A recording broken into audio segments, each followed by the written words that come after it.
C'est pas parce que ton chien boite qu'il faut que tu le fasses euthanasier. Tu sais. Il va se remettre sur pattes, tu comprends? Ben, c'est correct de tricher les métriques.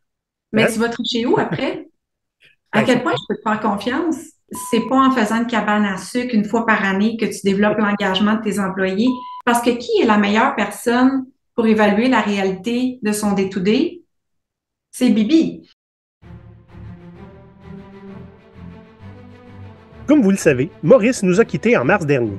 En conséquence, l'émission est en période transitoire vers un nouveau format. En attendant, on vous a préparé une série spéciale Pirate RH dans laquelle on décortique les aspects les plus frustrants du monde des RH. Aujourd'hui, on décortique les métriques. Vous savez, ces chiffres et mesures qu'on regarde pour décider si vous êtes une bonne personne. Salut Julie Rivard, comment vas-tu? Ça va très bien. Merci. Et toi? Ça va bien, je me trouve un petit peu baveux avec mon introduction. Hein, est-ce que les chiffres disent que tu es une bonne personne? C'est cynique, mais il y a quelque chose là-dedans. Ben, ça fait brasser des réflexions, puis c'est ça le but. Voilà. Donc, et pour ceux qui ne te connaissent pas, Julie, hein, tu es une pirate nouvellement déclarée, hein, self-proclaimed pirate DRH qui a décidé de venir me donner un petit coup de main en attendant la période transitoire hein, vers un nouveau format de show. Puis, tu avais des frustrations que je comprends et que je partage. Donc, on s'est dit, on va mettre nos efforts en commun, n'est-ce pas? Exactement. Oui. Donc, si vous voulez hein, une petite, un petit curriculum un peu plus détaillé de Julie, juste allez voir le premier épisode de la série Pirate RH, puis vous allez tout comprendre. Sujet du jour, Julie, les métriques. Il y en a qui Oui. ça fait shaker juste à entendre. Hein? Oui. Les métriques, c'est quelque chose, en fait, en entreprise, autant au niveau des outils ou des choses un peu sketch, faute de budget qui vont être mis en place justement pour déterminer beaucoup de choses qui sont parfois pas claires. Donc, on peut continuer d'en discuter avec les arguments qu'on va présenter plus tard. On se demande aussi, c'est-tu tant nécessaire Hmm. d'avoir ça? Ben, Et c'est parce que puis, si tu ne mesures pas, comment tu le sais que tu es bon? vas-y au feeling, hein? Ben, tout le monde va avoir les feelings qui sont bons, puis tout le monde va avoir des augmentations. Hein? Mais on y revient tantôt.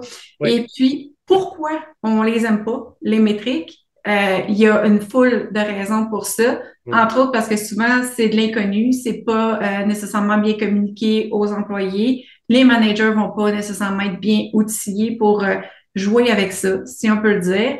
Et puis que ben, les résultats, c'est un peu flou. Soit qu'ils vont être communiqués, soit qu'ils ne seront pas, mais à la base, c'est quoi qu'on essaye d'aller chercher avec ces chiffres-là? Hey, très souvent, des fois, on se fait imposer des métriques, puis on ne sait pas pourquoi on mesure ça. Hmm? Puis surtout des métriques sur lesquelles on n'a pas grand pouvoir. Hein? Donc, on va regarder ça aujourd'hui.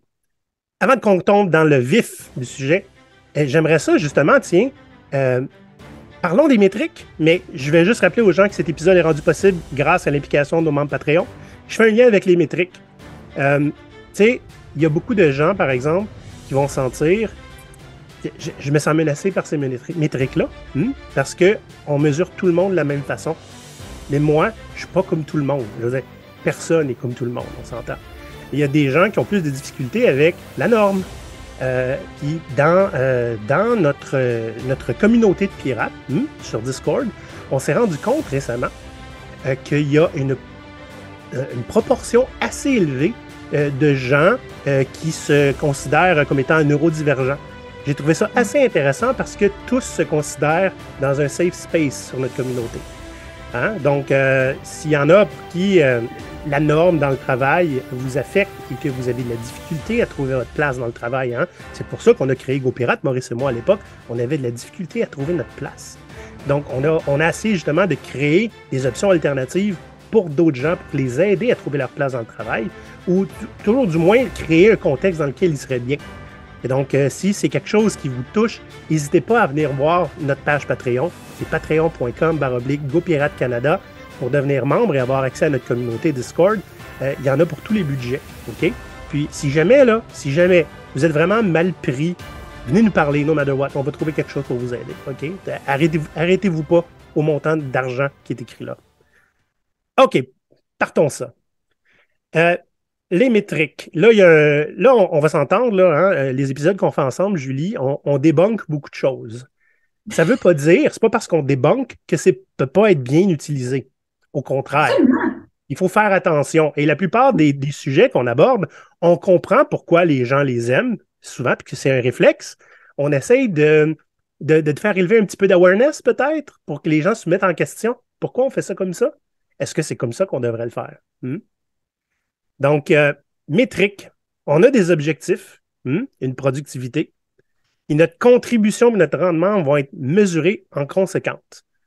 Moi, ce que j'aime beaucoup à propos des métriques, je ne suis pas le premier à dire ça, là, en fait, je ne sais même pas c'est qui le premier, you get what you measure. Si tu mesures quelque chose, les gens vont s'arranger pour que ça soit mesuré à leur avantage. Peu importe ce que c'est, même s'il faut tricher. Oui, Et bref, il y a de l'humainerie là-dedans. C'est ça l'affaire. oui. Tout à fait. Puis ça vient en ligne avec les fameux objectifs annuels où est-ce que tu as une rencontre début janvier. Ça, c'est si ton organisme, ton organisation est bien organisée, évidemment. Mhm. Là. Ou est-ce que ton manager va te donner tes objectifs pour l'année quand tu viens de clencher à novembre, octobre, novembre, décembre, les 3 derniers mois, tes objectifs que tu as ressortis parce que tu savais que ton bonus s'en est, ton évaluation s'en est, Mhm. très, très courant comme pratique. Donc, effectivement, ça revient à ce que tu dis. You get what you measure parce que ça tient pas compte de plusieurs choses factuelles. Oui, absolument. Puis, on va regarder un petit peu aussi, là, c'est quoi le problème du côté de l'employé? Parce que la plupart des gens n'aiment pas ça être mesuré. OK? Moi, là, la première fois qu'on m'a demandé de faire des objectifs SMART, et dans SMART, hein, il y a measurable, mesurable, j'étais d'abord outré. Je ne suis pas un robot, puis on ne va pas me mesurer avec des chiffres. Mais ensuite, je me suis senti déshabillé. À partir de ce moment-là, là, j'ai comme rendu là, ce que je pensais dans ma tête, faites-nous donc des fouilles rectales. Tu comprends-tu? C'était à ce point où je ne comprenais pas à quel point, pourquoi des chiffres pourraient me représenter, comment des chiffres peuvent me représenter. Je trouvais ça déshumanisant. Euh, Tu sais, te faire imposer des métriques, parce qu'on peut les co-créer, les métriques, hein? On peut même les décider nous-mêmes dans certains environnements de travail, ce qui est, on va se le dire, avantageusement comparable à se les faire imposer. Ben, en quelque sorte, ça représente une perte de contrôle de ton narratif. Hmm? C'est nous qui décidons comment tu vas performer puis comment on va te mesurer. Donc, rentre dans le cadre, prends ton trou ou bien va-t'en ailleurs. Et je trouve ça un peu problématique, en fait. Et puis, ça donne une grosse perception que on peut être set up to fail. Tu sais, si je ne contrôle pas mes mesures, hein, je peux juste contrôler mon travail puis à quel point je le fais bien, mais que ça ne fait pas parler les métriques comme il faut, est-ce que ça peut être utilisé contre moi? Et la réponse est oui. Sinon, pourquoi tu Oui, mesures? exact. Puis contrairement à ce que souvent l'entreprise va projeter, viens nous rejoindre pour contribuer, puis faire valoir toutes les choses que tu peux apporter et puis te grandir avec nous et tout ça. Mais une fois rendu là, c'est fait ce qu'on te dit parce qu'on t'a embauché pour faire ce qu'on t'a demandé. Tu dois remplir cette case-là. On a Ouais. besoin de toi pour ça. Oui, mais moi, je veux faire plus. Non. Présentement, c'est là-dessus que tu dois, tu sais, c'est là où est-ce que le bas blesse beaucoup. Et puis souvent parce que ça va être des personnes qui ne sont pas outillées pour travailler avec les fameux métriques. Et puis, qu'est-ce qu'on en fait de ces métriques-là? C'est quoi les choses dont les employés sont pas au courant qui se passent avec ces chiffres-là? Mais ces Mhm. chiffres-là s'en vont souvent au conseil d'administration et vont influencer le financement, vont influencer des coupures de budget, vont influencer beaucoup de choses dont les employés ne sont pas au courant. Tu as la face cachée des métriques qui est très le meilleur ami des finances. Oui, c'est vrai. Ça, c'est vrai. Puis, il y a aussi, il n'y a pas juste ça aussi qui va être utilisé, là. Les métriques vont parfois être utilisées dans certaines entreprises, on va dire rétrogrades. Euh, j'ai déjà vu, là, j'ai entendu parler d'entreprises où, tu sais, là, quand il y a des milliers de personnes là, dans l'entreprise, vous me sacrez dehors le 10% moins productif de toutes les équipes.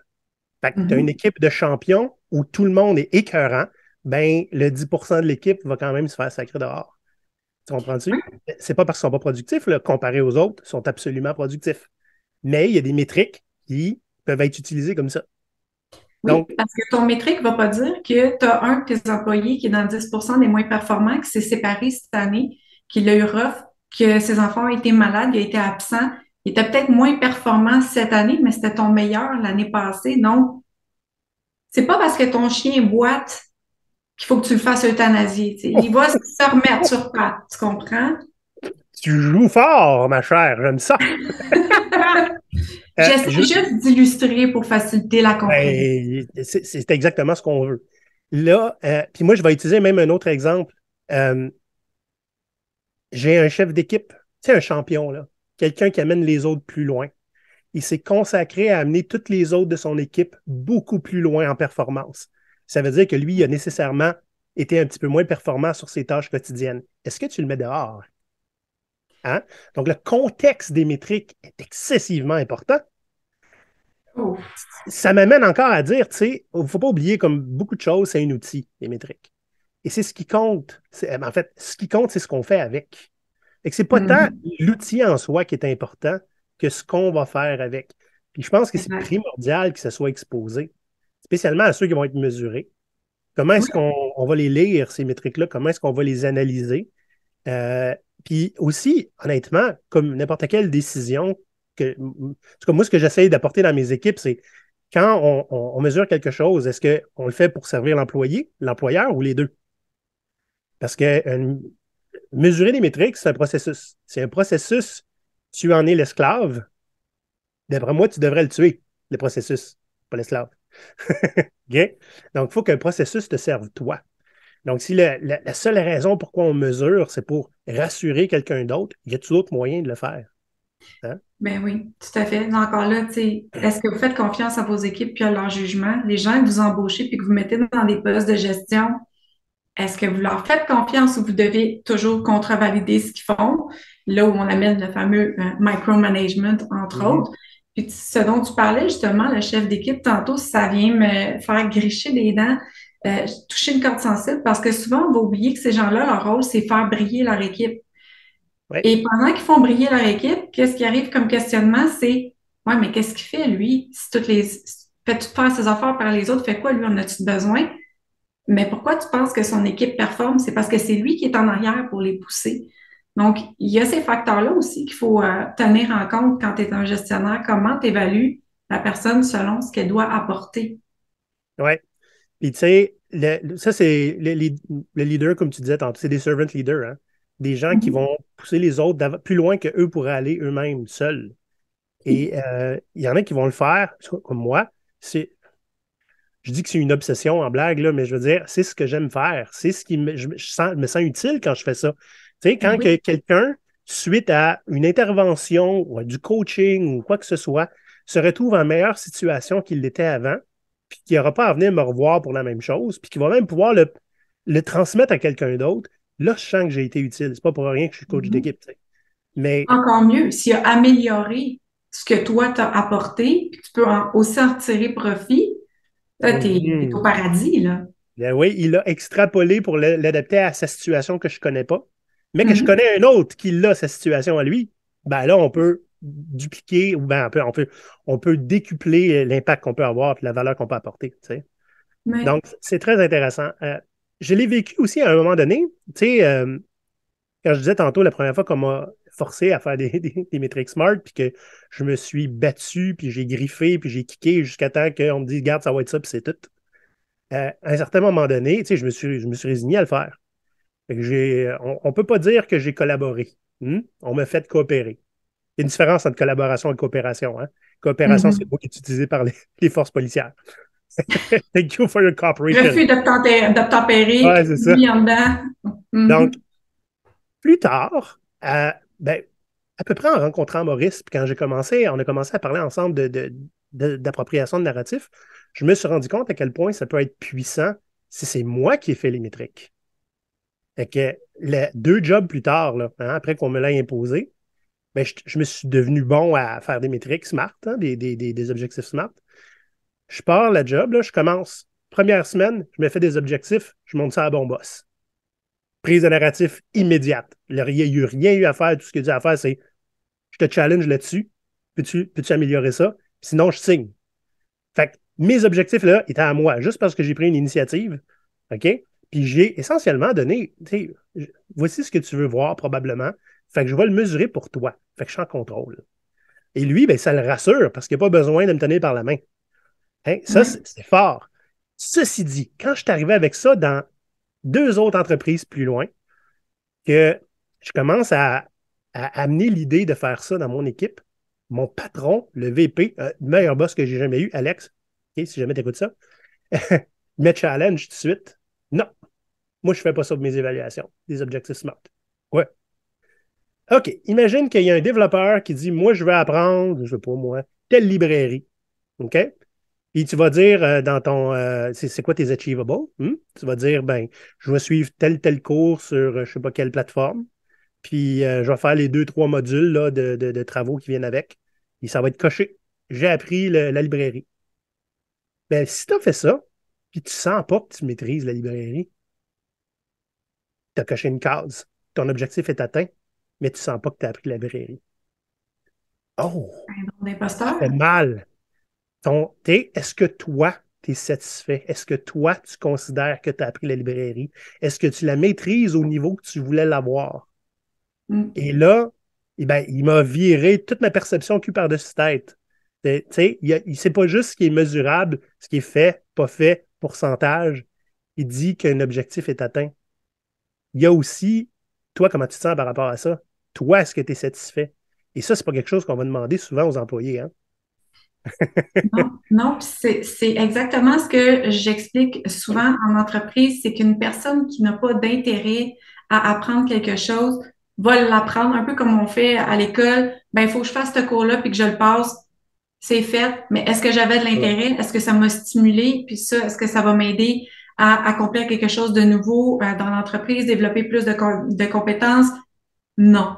De là Ouais. pourquoi je dis toujours demander aux gens qu'est-ce qui les intéresse, qui va contribuer à leur travail, puis les aider à grandir et progresser dans l'entreprise. Pas uniquement mesurer ce que tu fais présentement, tu peux utiliser ça pour mesurer le potentiel du futur, ce qui est non Hum. négligeable parce que qu'est-ce que les gens recherchent? Le potentiel de carrière chez leur employeur, entre Et autres. voilà. Voilà. C'est fort. En tout cas, moi, honnêtement, ça a été cathartique de me faire challenger à ce sujet-là. Honnêtement, je ne vois plus les métriques comme quelque chose qui peut être imposé maintenant. Euh, Là, une question pour toi, Julie. Parce que toi, tu sais, hein, en tant qu'experte RH, quand on prend une décision, c'est pour toujours, puis ça ne changera jamais. Hmm. Vas-y, fais-moi mal, je suis prête. Non, non, non, mais c'est sarcasme. Tu sais, OK, on s'entend, là. Tu as un Oui. objectif pour l'année. 2 mois plus tard, là, ça se peut qu'ils soient obsolètes. En fait, la plupart des objectifs que j'ai eus, moi, je me suis rendu compte moi-même qu'ils étaient obsolètes parce que le contexte change tout le temps. Fait que mon réflexe par rapport à ça, c'est est-ce que c'est l'objectif le problème ou leur fréquence? Tu sais, si tu as un objectif sur un an, puis on le sait là, aujourd'hui, spécialement dans le monde des TI dans lequel je travaille là, régulièrement, Mhm. 3 mois, c'est une éternité et quart. OK? Fait que Oui. les évaluations annuelles en ce moment, là, moi, je dis aux gens qui cherchent une job, pose des questions sur la fréquence des évaluations. Si c'est une fois par an, considère ça comme un red flag. Aujourd'hui, on peut faire beaucoup mieux. Et en TI, il n'y a pas d'excuse pour ne pas faire mieux. Il y a tellement, tu sais, je veux dire, ceux qui font du Scrum font des reviews à toutes les 2 semaines. Tu comprends-tu? Tu peux utiliser ça, ce genre d'itération-là, pour avoir du feedback beaucoup plus fréquemment qu'une fois par année. Oui, Donc, c'est vrai. c'est ça. Donc, on fait quoi si les objectifs changent? Mais en fait, puis je soulève le point également parce que, bon, tu mentionnes que tu es dans le domaine des TI, mais moi aussi, depuis les 12 Mhm. dernières années principalement. Et je peux te mentionner que cordonnier mal chaussé s'applique. Souvent, ça va être des entreprises qui n'ont pas le temps de gosser avec des objectifs ou de mettre en place les bons outils. Donc, ils vont avoir des trucs un peu sketch dernière minute. Oui. Oh mon Dieu, c'est les augmentations dans 3 mois, puis là, il faut qu'on évalue notre monde, puis on n'a pas commencé, puis on y avait dit au début de l'année à lui qu'il fallait qu'il travaille là-dessus, puis on avait monté de quoi un peu improvisé. Là, qu'est-ce qu'on fait avec ça? Ou tu as l'autre entreprise qui a du budget, qui a installé un méga système euh, que je nommerai pas, mais avec une plateforme intégrée qui gère tout, puis qui va te produire des métriques que tu vas présenter à ton employé. Mais l'employé, il est au courant de ça? Ouais. Donc, c'est ça qui est un peu difficile, en fait, qui est très difficile, surtout dans les TI, quand on sait que ben, il peut y avoir une situation où est-ce que le monde sont en war room 3 fois par mois, qui fait qu'ils n'ont pas consacré le temps à leur one-on-one. Personne ne sait sur qui, quoi est rendu où dans ces choses. Donc, des objectifs annuels, en fait, ça devrait être approximatif et avec des pistes d'amélioration pour la personne, pas nécessairement sur des projets Hmm. spécifiques, mais plus des pistes d'amélioration pour que l'employé grandisse et puis que sa contribution puisse être alignée avec les besoins de l'entreprise, mais aussi parce que l'employé, ben, c'est ça qu'il veut faire comme métier. Là, c'est pas juste on t'embauche pour que tu fasses ça, c'est on embauche des gens qui veulent faire ce qu'on a de besoin qu'ils fassent. Donc, ce qui est important, c'est d'avoir des rencontres régulières avec l'employé pour valider, bon, ben, ça, t'en es rendu où? T'as-tu besoin d'aide? T'as-tu besoin de coaching? OK, on va t'offrir du coaching pour tel point, etc. Et revalider ça sur une base régulière. Ce qui est important aussi, c'est d'apporter des modifications. S'il y avait un objectif pour l'employé qui est plus du tout valide parce que, tout d'un coup, ben, ton développeur, il t'annonce qu'il veut devenir Scrum Master parce que, ben, c'est Ouais. là qu'il s'enligne, ses objectifs marchent plus. Non, non, mais c'est parce que c'est pas grave dans certaines entreprises, hein? Tu l'auras pas la job de Scrum Master, fait qu'on va t'attacher à ta chaise, tu as besoin de livrer tes métriques. Ben, reste là, C'est pas c'est là qu'on a fin, là. besoin de toi, puis au pire, tu iras travailler ailleurs, puis on pleure après ton Ouais, départ. c'est ça. Donc, il y a ça. Donc, c'est ça. L'important, c'est d'avoir une constance et de s'adapter de façon régulière. Ça a l'air difficile comme exercice quand on dit ça de même, mais en fait, c'est la chose la plus simple à faire qui va donner un résultat complet. C'est comme t'entraîner. Tu peux pas avoir des pecs en béton si tu benches une fois par 3 mois. Mais si tu benches un peu tous les jours, tu vas les avoir, tes pecs en béton. Donc, c'est de même que ça marche. J'utilise souvent cette analogie-là, hein. Tu deviendras pas beef en allant au gym 48 heures de suite une fois par année. Hmm? Mais Exact. oui, c'est exactement ça. Puis, tu sais, il y a deux choses. Euh, Des fois, par exemple, tu sais, là, on ne parle pas des évaluations annuelles, on parle des métriques, mais il y a un lien qui est assez rapproché, on va se le dire. C'est que ça va t'arriver que, wow, OK, il faut prendre les métriques. On fait un processus, les RH font un processus, hein, qui déploie à travers l'entreprise. Puis j'ai eu ça, moi, quand j'étais gestionnaire à un moment donné, faire l'évaluation annuelle de 7 personnes. Tu avais 7, pas 23, pas 36 comme d'autres avaient. 7. Ça a Mhm. pris 3 mois. OK? Oui. Alors que je veux dire, j'ai des. Puis moi, ce que j'ai fait ailleurs pour éviter ça, j'ai des one-on-one une fois par mois. Fait que oui, on peut se donner des objectifs annuels, mais à chaque one-on-one, on va regarder, on est rendu où? Sont-ils encore bons? Faut-tu les ajuster? Puis si on les ajuste, comment? Tu comprends? Fait que, à la fin Oui. de l'année, j'avais un rapport annuel qui était essentiellement un résumé de 12 rencontres. Il n'y avait absolument rien d'inventé là-dedans. Il n'y avait rien non plus que les employés ne savaient pas. Pas de surprise. Non. Exact. Ouais.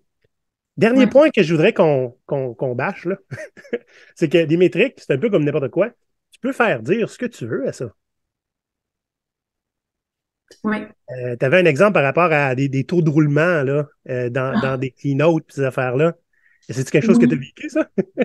Écoute, je veux pas dire que tout ce dont je parle est des expériences personnelles, mais étant impliquée dans beaucoup de choses et ayant vu beaucoup de choses et aidé aussi Oui. en consultation, oui, c'est quelque chose que j'ai déjà vu. Et puis, au moment où j'ai mentionné ça à l'employeur, il a fait, ah ben, on n'avait pas pensé à ça, mais nous autres, on pensait que ça comptait pas. Mais non, ça compte. Tu peux pas, quand tu projettes un taux de roulement, mettons, dans une présentation annuelle pour dire aux employés, regardez comment on est bon, nous, les gens qui quittent pas, on a 8 de taux de roulement, mais quand vous avez fait vos calculs, vous n'avez pas tenu compte des départs volontaires qui sont un impact sur le taux, qui viennent affecter énormément et qui sont aussi un indice de ce sur quoi, en tant qu'entreprise, vous devez travailler. Pourquoi il y a des départs volontaires? Ah, mais il y en a juste eu 2. Oui. OK, mais c'est beaucoup, 2. Si tu as un taux de roulement qui est très, très bas, qu'est-ce qui est arrivé à ces 2 personnes-là? Sur quoi tu dois travailler en tant qu'employeur? Donc, oui, c'est quelque chose qui se voit. On ne fausse pas des données pour projeter une image positive. C'est là où le bas vient blesser.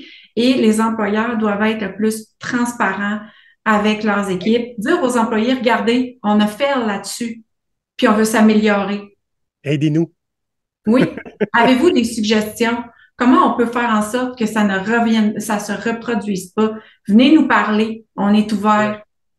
Quand on fait mentir des métriques, là, on brise l'entente tacite. OK? Oui. On te demande, l'employé, d'être transparent avec ton travail puis pour pouvoir pour faire en sorte que tu sois mesurable. Il faut Mhm. être transparent avec les résultats, bout de vierge. C'est le Ben oui, minimum. c'est Puis ça. sinon, c'est quoi qu'on envoie comme le message?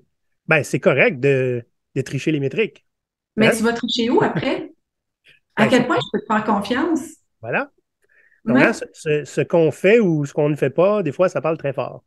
Ben, c'est ça. Ouais. Donc, un employeur qui va avoir l'authenticité, la transparence de communiquer des choses qui sont vraies, puis qui va communiquer ses erreurs, qui va les admettre, puis qui va accepter de vouloir travailler dessus et le dire aux gens, va avoir un beaucoup plus gros engagement de ses équipes, va avoir un meilleur lien de confiance.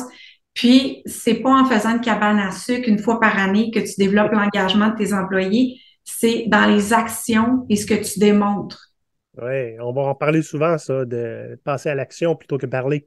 Hmm? Exact. La transparence. Hmm. Il Walk n'y a the rien talk. de plus important que ça en entreprise pour la plupart des employés. Donc là, on a apporté des problèmes qui étaient reliés aux Mhm. métriques.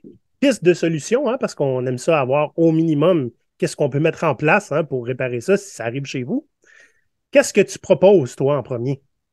Mais s'assurer que les gestionnaires qui vont utiliser ces outils-là les comprennent, puis sont Hmm. bien formés pour, pas uniquement, ah, ça c'est des métriques, il faut que je les applique de même, ça marche de même. Non, non, tu as tout un aspect humain aussi de prise en considération de l'individu qui est devant toi. C'est quoi ses différences par rapport aux autres? Y es-tu neurodivergent? Y a-tu, tu sais, eu des situations personnelles? Prendre tous ces éléments-là en cause. Donc, l'élément outils pratiques, mais aussi l'élément humain. Avoir des gestionnaires qui ont ce package-là, c'est important. C'est ça qui va faire une grosse différence. Ce qui est aussi important, c'est de communiquer aux gens. Voici les métriques sur lesquelles on va vous évaluer, à quoi ils servent, comment on les lit, et on va même vous donner les résultats. Et puis, tu sais Mhm. quoi, tu peux pousser l'exercice encore plus loin. Tu demandes aux employés d'évaluer leur manager avec les mêmes métriques Bien, et certainement. communiquer ces informations-là dans des petites sessions de workshop où est-ce que tu peux réajuster les attentes des employés, communiquer aux managers qu'est-ce qu'ils ont à améliorer en tant que personne ou en tant que gestionnaire. Donc, il y a tout un exercice qui peut aller autour de ça. Les résultats doivent être ajustés à tenir en compte des facteurs humains qui peuvent Ouais. avoir eu lieu, des facteurs externes et comme on a des rencontres régulières dans le concept magique dont on parlait, euh, il n'y a aucune chose qui est nouvelle pour personne, ni pour le manager, ni pour l'employé. Ce qui fait que le manager, il les connaît, ses employés. Donc, il peut tenir compte de choses factuelles qui vont avoir intervenu là, dans la mesure. Mm. Euh, et puis, bon, si tu n'as pas le choix, OK, autant que, comme tu le mentionnais, de se les approprier. L'exercice que tu as fait d'arriver avec des métriques, déjà tout fait, puis de les présenter à ton gestionnaire, je l'ai fait très, très, très Ouais. régulièrement, même qu'on me présentait des métriques, puis je revenais avec quelque chose que j'avais ajusté et modifié. Parce que qui est la meilleure personne pour évaluer la réalité de son day-to-day? C'est Bibi. Eh Donc, oui. voilà. Non, mais j'adore Ça ça qu'on parce va que dire. j'ai au début, quand je commençais à me faire connaître sur LinkedIn, etc., moi, j'étais le gars qui ramène l'humain au cœur du travail. C'était encore un petit peu très, très localisé, hein, l'impact que je voulais avoir. Mais ça me faisait beaucoup rire parce que tu avais tout le temps des discussions sur des groupes LinkedIn ou Facebook. Comment je peux mesurer la motivation de mes employés? Comment je peux mesurer l'engagement? Puis à chaque fois, là, Caps Lock, leur avez-vous parlé? Parlez-leur! Arrêtez d'essayer de trouver une formule qui fait que tout le monde fit. Tu n'as pas le choix de parler à tes employés si tu es un gestionnaire. OK? Ici, tu ne sais pas ce qu'ils ont besoin pour réussir, Objective Smart ou pas. Tu ne fais pas ta job. C'est ta job de savoir qu'est-ce qu'ils ont besoin. Et si c'est possible, hein, des fois, même un gestionnaire n'a pas tous les pouvoirs nécessaires pour apporter ce que leurs employés ont besoin. Te battre pour, c'est le minimum. Oui, Pas pire oui. final, ça? Ah, c'est l'absolu. Tu sais, j'ai déjà vu un client qui dit, ah, écoute, nous, les gens, ils quittent, on sait plus quoi faire, mais tu sais, c'est parce qu'on n'a pas le temps de faire ça, des évaluations, puis de leur parler, puis tout. Mais c'est comme avoir, encore là, analogie. T'as un chien, c'est cool, mais t'as jamais le temps de le sortir, puis il fait ses besoins dans la maison. Mais il est où le problème? C'est toi. C'est toi le problème. Parce que tu prends pas le temps de faire ce que tu as besoin de faire pour que tout se passe bien. Donc, il y a une prise de conscience à faire là-dedans, là. Il y a des achats de miroirs qui se font pas. Avoir un miroir Exactement. quand tu es un gestionnaire, c'est très important pour voir si c'est pas toi le problème. Et oui. Puis Euh, si dans ton day-to-day, tu veux pas passer le temps qu'il faut à outiller tes employés, puis apprendre justement à les connaître et développer ces conversations-là. En fait, moi, j'appelle ça des conversations. Les évaluations, c'est pas juste je te dis ça, c'est on jase. Ben, t'es pas dans la bonne chaise. Tu n'es pas un gestionnaire.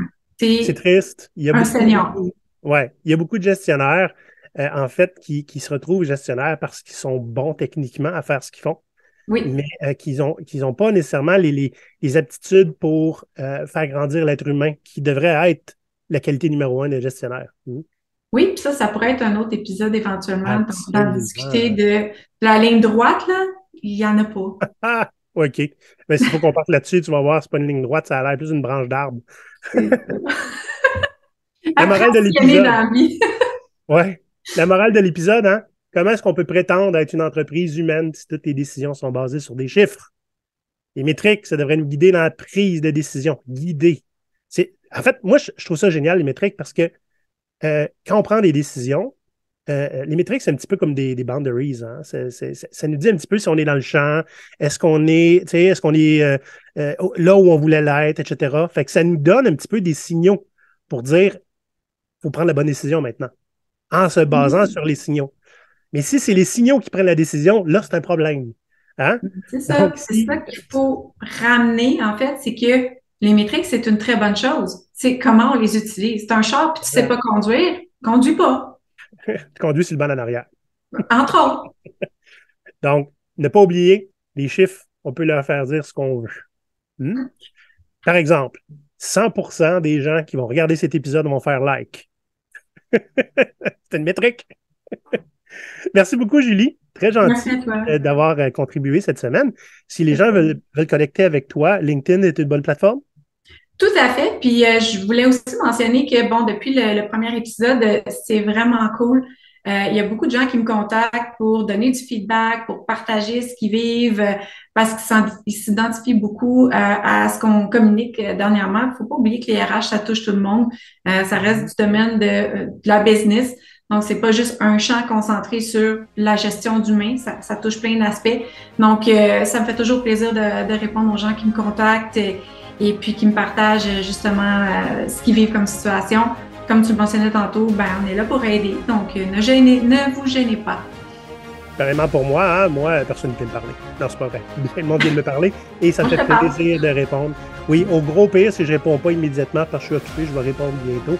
J'ai pas bien de tolérance envers les messages non lus. Sur ce, merci beaucoup, Julie. On se voit la semaine prochaine. Les pirates, bye bye. À la poudre! À l'abordage! À la poudre! Ah non!